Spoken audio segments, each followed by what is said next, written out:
The front door burst open. Two men in dark HOA uniforms stormed in, one with a crowbar, the other reaching for his gun. "HOA inspection," one barked. My heart raced. I don't even live in an HOA. Then I heard the growl. Ghost stepped into the room, fur bristling, teeth bared.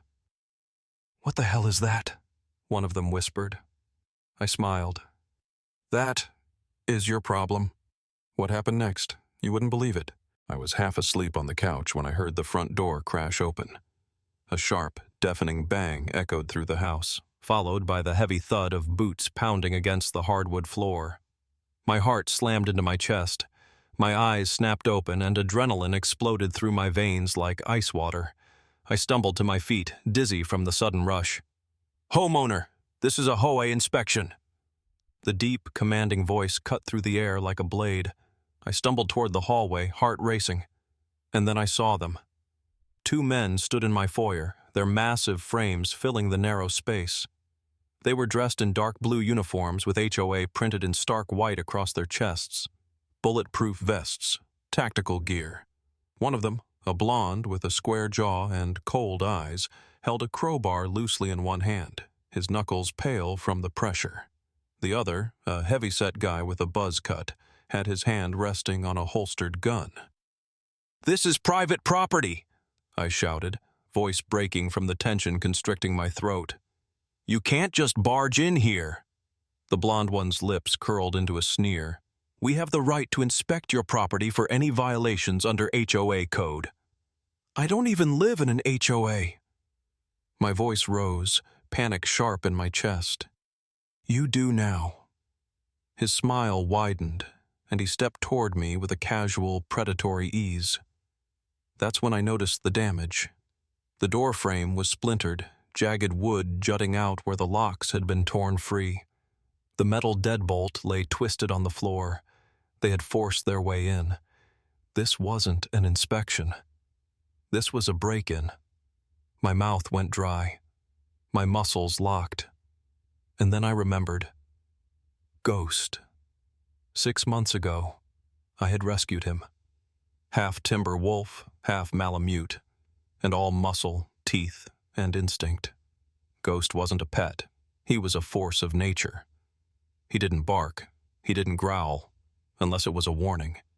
And I was hearing that growl now. A low, dangerous rumble vibrated through the floorboards. Ghost padded into the room, silent and smooth as a predator stalking prey.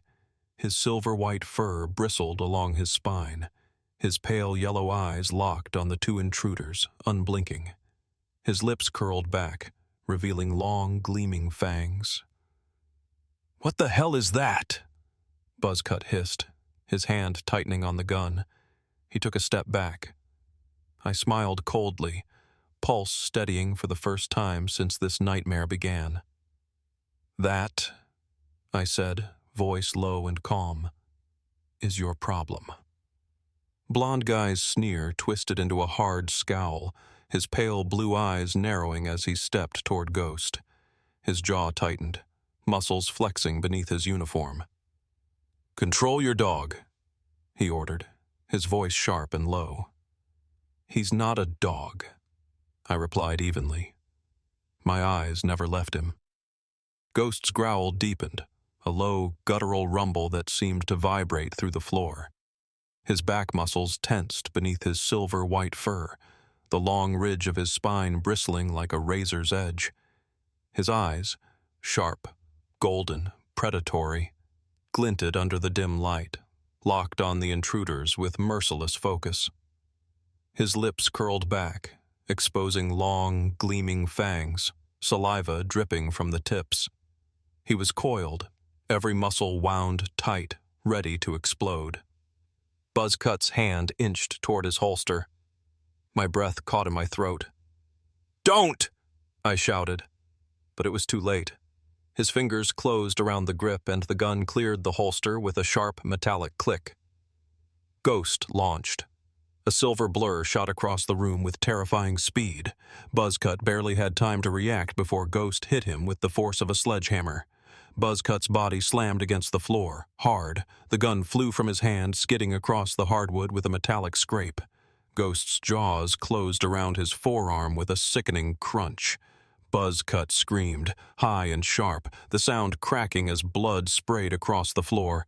His legs thrashed, but Ghost held him down with sheer weight and strength, his teeth locked deep into muscle and bone. Blonde Guy's eyes widened. Panic flashed across his face.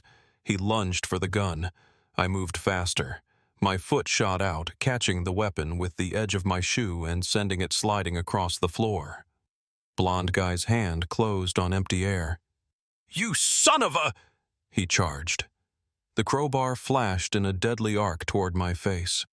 I ducked, feeling the rush of displaced air as the metal missed my head by inches. Pure instinct kicked in. My hand shot out and grabbed the closest object, a heavy ceramic lamp. I swung it hard. The lamp shattered against Blonde Guy's face with a brutal crack. His head snapped back and he stumbled, blood pouring from his nose. He caught himself on the wall, his breath ragged.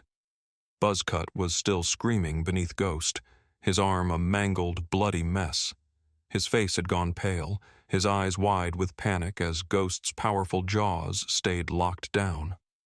Blood pooled beneath them, dark and spreading. Blonde Guy wiped the blood from his mouth, his teeth bared. "You think you can get away with this?" My chest was heaving. My knuckles ached from gripping the broken lamp. My heartbeat hammered in my ears. "You broke into my house," I said, voice sharp and cold. "Now you're going to pay for it." Ghost's growl vibrated through the room, low and lethal. Blonde Guy's expression flickered. The first shadow of fear in his eyes. He knew they had lost control. And that was just the beginning. Blonde Guy's eyes blazed with rage. He lunged at me again. But this time, I was ready. I sidestepped, grabbed his arm, and twisted. He screamed as I wrenched his shoulder out of its socket. He collapsed to his knees, gasping in pain. Ghost released Buzzcut's arm and prowled toward Blonde Guy, his bloodied muzzle inches from his face. Buzzcut was clutching his shredded arm, his face pale. "You're done," I said coldly. "And when the cops show up, you'll be charged with breaking and entering, assault, and impersonating a government officer." "Don't think you can prove it," Blonde Guy hissed. "I've got cameras," I replied, pointing at the blinking red light above the doorway. His face turned ghost white. Ghost growled, his breath hot against Blonde Guy's trembling face. "Call them off," Blonde Guy whimpered. "Please." The sound of approaching sirens echoed down the street. "Looks like help is on the way," I said. Blonde Guy and Buzzcut's faces twisted in panic. Ghost stepped back, his eyes still locked on them. Blood dripped from his muzzle onto the floor. A minute later, the front door burst open. Real police officers stormed in, weapons drawn. I held up my hands. "These two broke into my house. I've got it all on camera." The cops cuffed Blonde Guy and Buzzcut. One of the officers, a middle-aged guy with a hard jaw, looked at Ghost with raised eyebrows. "You've got a hell of a guard dog," he said. "He's not a dog," I replied, ruffling Ghost's fur. "He's family." As the fake HOA cops were dragged away, I knelt beside Ghost and scratched behind his ear. "You saved my ass tonight, buddy." Ghost licked my hand, his tail wagging. From the corner of the room, Blonde Guy's voice rose in a furious snarl. "You have no idea who you're messing with." The officer escorting him slammed him against the doorframe. "Oh, we know exactly who you are," the cop said. "And you're going away for a long time." Ghost sat beside me, his gaze calm but alert. The house was a mess, but it didn't matter. Justice had been served.